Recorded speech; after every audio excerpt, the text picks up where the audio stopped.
of talking into the void, or maybe one person. I don't know. I'm still trying to figure out how my lights work.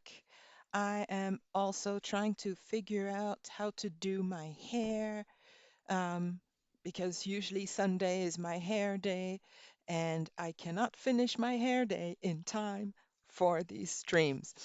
So that's why my hair looks a little weird. Just get over it on how much time you have in your day. But if you want to force yourself to make time to do these activities, such as reading a text, going through the vocabulary, simplifying it, and writing a summary, be it an audiobook, using the audiobook to practice your pronunciation, and things like that, those things we can do together. So either we can do them together once a week for free here on Twitch, and just really focus on, there we go, uh, boop, really focus once a week, and then it's up to you to keep the momentum until, hello, to keep the momentum going until the next Twitch session. Or if you want to have an exchange where we can talk to each other a bit more directly, I can hear you and correct your pronunciation and help you with that.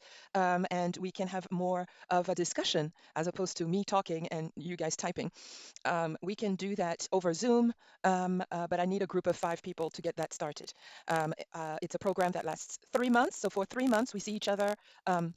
In a group setting, 3 times a week plus Sunday.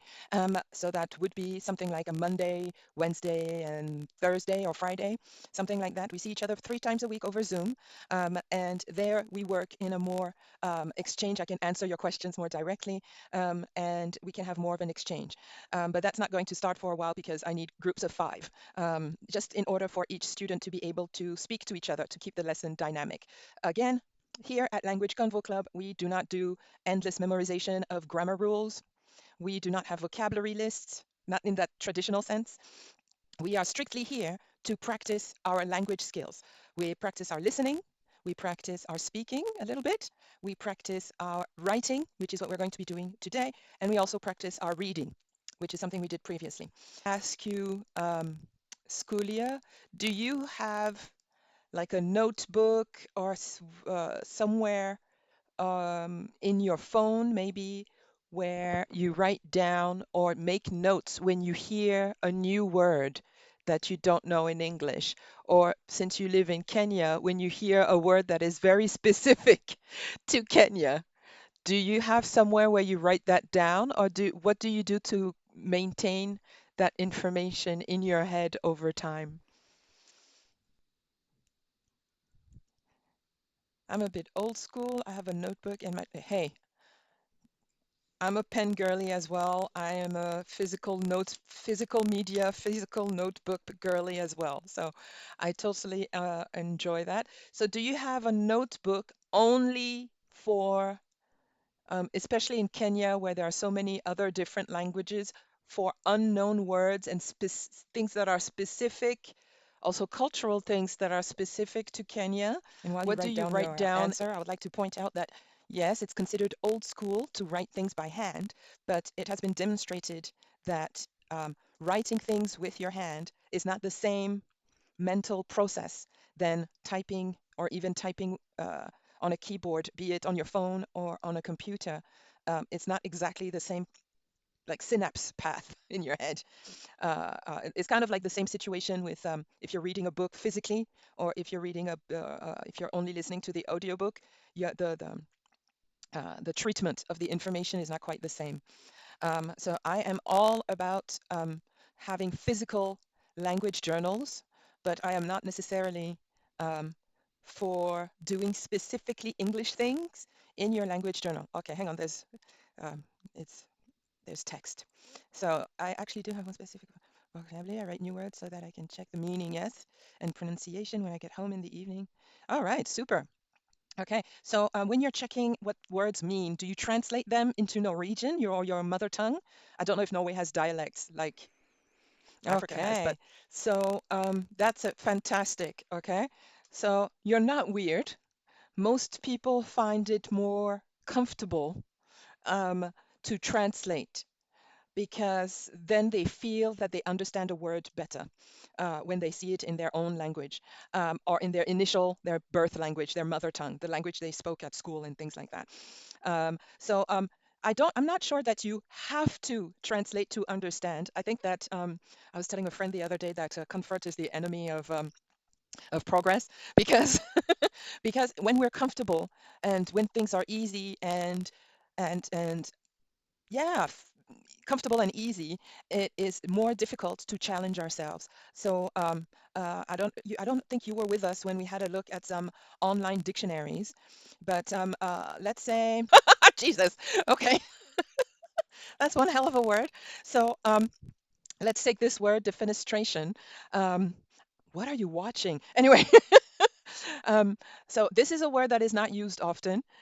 I know what it means, but uh, um, if I would like to propose an alternative, so I would encourage you as a challenge to start off by, as well as translating into Norwegian, but also having an English definition.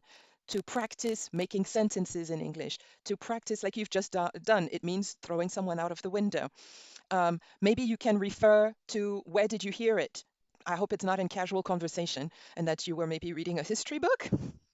um, and but where you heard it, what if you can remember the exact sentence, if it was on TV, what was the scene, and write all this information in English. So in order to do that, you need a dictionary. So we already had a look at dictionary.com, div and all this stuff.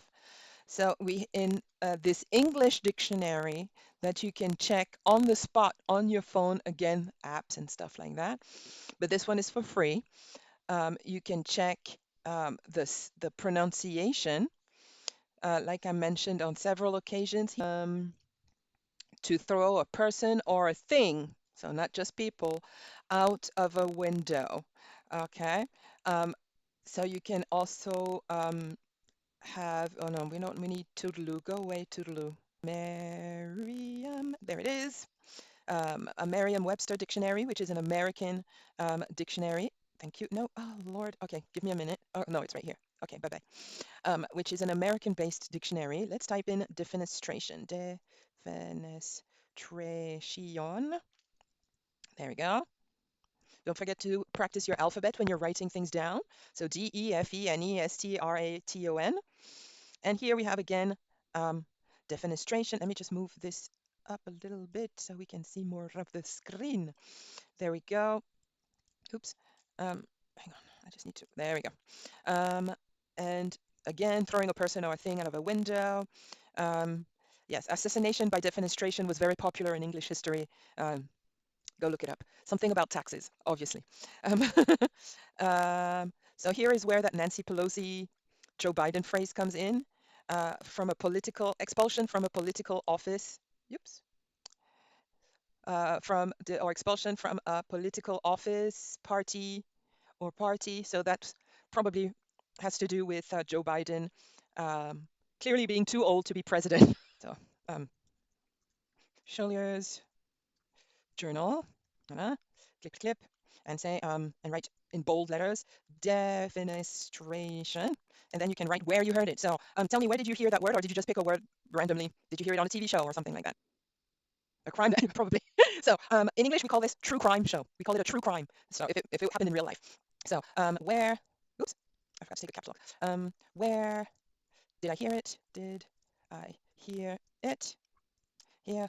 So if you have a timestamp, that would be great. So you can just put like here, let's say 25 minutes into the show and 30 seconds into your show. Okay. The name of the show could be, I don't know, whatever the name of the show is. What did my, I know, oh, here it is. There we go. Let's say Ted Bundy, Ted Bundy, Netflix documentary, Netflix killer. I don't know. That's the title of the show where you saw it. I don't know what's the real title, and it doesn't matter. Okay. True crime. So that's the official title of the style of program that you're describing.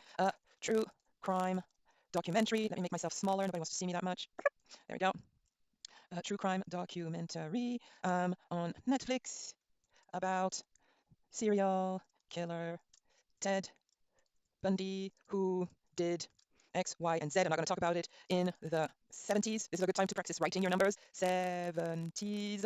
And in the parentheses, you can just write 70s, which is the way normally we write it. But this is just to practice in your journal. And became super famous in prison. I'm not going into details of this man. Okay, so that's where you got it from. You have a timestamp so you can remember where in the video you saw it. If it was on YouTube or if it was on Netflix, you just change accordingly. And then you can write, what does it mean? What does it mean? And then you can write the definition in English first. So you go find it. Let's have a look at another dictionary. We have Britannica dictionary, encyclopedia, blah blah blah, Britannica. One, two ends, Ika. So find definitions and meaning of words. So Encyclopedia Britannica, if you're as old as I am, you remember having books, like just a giant row of books with this thistle logo on it. But now it's online. So let's type in defenestration, defenestration. Oh, no, S. An error occurred. Oh, I wrote it wrong. defenestration. Oh, what's happening? Where's the dictionary? Oh, there it is. Okay. Defenestration. Okay, so we have history references. Did they turn off the dictionary? Because I know that Macmillan doesn't do the online dictionary anymore. I think they stopped doing the online dictionary. I am so frustrated and sad. Okay, so let's go to Oxford then, since Britannica doesn't do online dictionary anymore. Oxford Dictionary of English right here. Thank you. So let's try again. defenestration. I always want to put S on it. Okay, the action of throwing a person out the window. All right, so it's a noun. Okay, so we have different, we have the fact sheet, the etymology, that means the origin, the meaning and use, pronunciation, and frequency. So if this is a word that is used a lot in English, everyday English. So let's go to meaning and use. And what you can do is either copy by hand. Oh, they want you to pay. They changed it. It used to be free. I am so upset. Okay, so, but we can just type in what we found already. To throw something, SMTH means something, or SMONE, someone, out of a window. Okay, all right, or because there's two meanings if you remember, or political eviction. I found the word eviction. So yes, dictionaries now online want you to be to pay, so which is nice. Cambridge, the dictionary. What I would like to know is, considering the fees that you have to pay to go to Oxford, don't they have enough money? Do they need more money through dictionary use? Okay, this is the same. Thank God. No, I don't want to accept everything. Thank you. Bye bye. So we need a dictionary. I want right here, I want an English dictionary. I don't want to translate it just now. And I want to type in defenestration. There it is. Oh, there's also pushing. Okay. To throw or push. So let's write that there. Or push. Okay. So there we go. Forcing someone out of their job, etc. So it's the same. It's just a different platform through which. And then you can write the Norwegian translation. Okay, right here. In Norwegian, in my language, it's blah, blah, blah, blah. That's my interpretation of Norwegian. But I would like for you, school here, to write us a sentence. Now that we've talked about what it means, can you write a sentence about your life or your environment? Maybe something happened at work that would validate the term defenestration, if you remember. The action of forcing someone, especially a leader, out of their job. So maybe something at work happened with your boss or with you, maybe, I don't know. Can you make a sentence that uses the term defenestration, please? And type it in the chat. Yeah.